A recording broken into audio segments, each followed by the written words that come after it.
In this video, we're going to show you how to one-shot the Act 3 boss Gortash at his coronation. Subscribe to the Linus Wilson channel. We give you the secrets to crush Baldur's Gate 3. So the game gives you an opportunity to kill this boss early, but it doesn't expect you to. So they basically loaded him up with all kinds of protection, over 20 hostile foes if you engage him, and these steel watchers, at least 10 of them, are protecting him. And your dream visitor is also warning you to make a deal with him. He seems like the more reasonable character. You know you're going to have to go after him sometime, and the game really is telling you to postpone it. But I don't like doing postponing stuff. If the bad guy's there, I like just taking him out when I can. And they do let you do it. So I didn't do it before the coronation, although I suspect if you were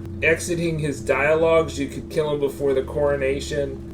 But I killed him right after the coronation. So what we did was we're using the Twist of Fortune Morningstar. I actually duplicated that. I have two of those. I got two fighters here, Lizelle and then Varuna Sunblossom, because the fighters have a higher chance of hitting. They both have the mace equipped. We're invisible. We have 50,000 gold, and we're pickpocketing him to put the gold. So the invisibility is not because we can't sneak up on him. It's that we want to put the gold in his pocket. So the Twist of Fortune mace, which you get from the Tollkeeper in Act 2 in Reithweith. Here we're at the Wyrm's Crossing Fortress, or the Wyrm's Fortress. That Twist of Fortune that you get in Act 2, it does 4 points of damage for every 300 gold you put on him. So putting 50,000 gold on him is going to do a ton of damage. It did a ton of damage. You could even increase the damage if you could put a hex on him, but I didn't want to take the chance because he's not reacting to the pickpocketing, so the reverse pickpocketing, putting money in. I actually did pickpocket him too, but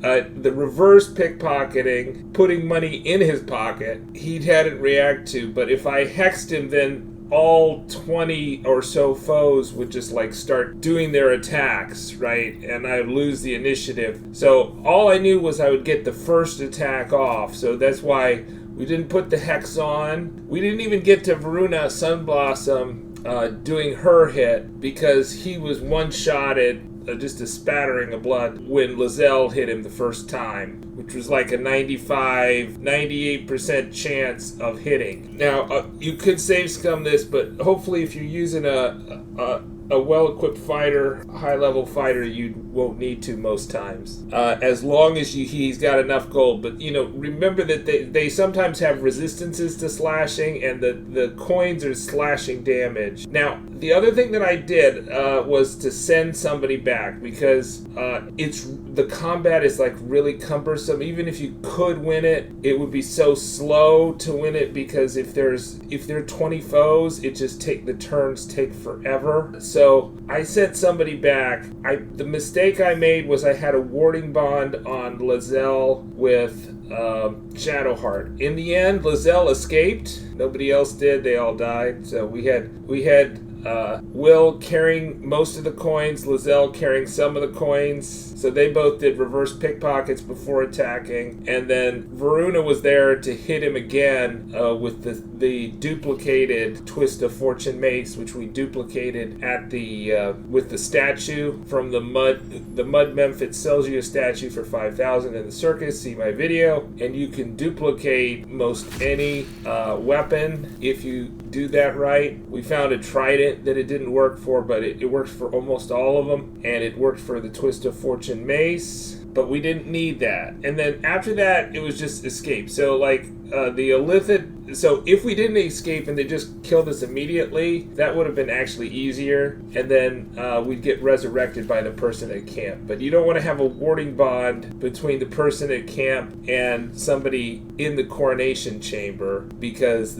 potentially the warding bond could kill the person at camp if the other the person in the coronation chamber is killed. So that is just one thing to keep in mind. But for me, Lizelle had like Illithid power. She she's like half Illithid, so she can fly. She's Gith'rak, so she can jump really far. So we were able to jump back to I think the Wyrm's Crossing fast travel area. Before you go to, there's one side that takes you to the lower city, which is a dead end, and she just went back to the other, and then she was able to hide and get out of combat and then fast travel, and then we just resurrected the two. I think the other key thing is that you want to have Will was the person who picked up, but you want to have somebody pick up all his inventory. So the three people are there, one of them needs to loot everything. It doesn't have to be the person. And I could have sent the loot to so there's like there's a magic stone he's got that you guys want to get, but also like you want to get your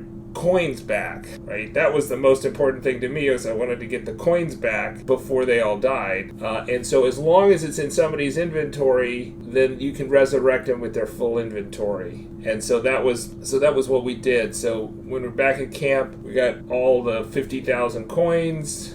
And we got everything in his stash, including the magic stone, which is kind of a quest item, and we were ready to go. So we got the screen saying that I basically progressed Act 3 by killing him was not popping until Will was resurrected, because he had the stone in his inventory. I could have very easily moved that into Lazelle's inventory, or even into Shadowheart's inventory, but I just didn't bother to do it because I didn't think I needed to. But that's something you can do if you want to, but when you resurrect them, that you typically going to have the full inventory. I'll say another thing is, so after killing him, all that whole castle, you still have to kill everybody in the castle. So to kind of progress, because it's like basically you're entering a new region once you get to the Wyrm's Fortress Castle to go to the lower city. That is a new region, and you can't enter that new region until you get out of combat, and you're going to be in combat in the castle. So I would recommend, like, there's the